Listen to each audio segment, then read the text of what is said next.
ভারতীয় গণমাধ্যম এই সময়ের এক প্রতিবেদনে জানানো হয়েছে এই চাঞ্চল্যকর তথ্য।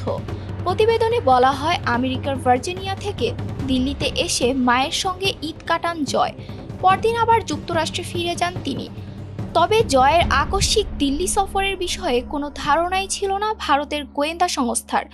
সম্ভবত নিরাপত্তার কারণেই জয়ের আগমনের খবরটা প্রকাশ করেনি মোদি সরকার। শেখ পরিবারের এক সূত্রের বরাত দিয়ে প্রতিবেদনে আরও বলা হয়, গত শুক্রবার রাতে এক সঙ্গীকে নিয়ে দিল্লিতে পৌঁছান জয়। দীর্ঘ রাজনৈতিক ধকল ও প্রবাসী গোপন আশ্রয়ে একমাত্র পুত্রকে সামনে পেয়ে আবেগে আপ্লুত হয়ে পড়েন শেখ হাসিনা। অশ্রুসিক্ত চোখে মাকে আঁকড়ে ধরেন জয়ও। শনিবার ছিল ঈদুল আজহা। মায়ের হাতের মোরগ পোলাও খেতে বেশ পছন্দ করেন জয়।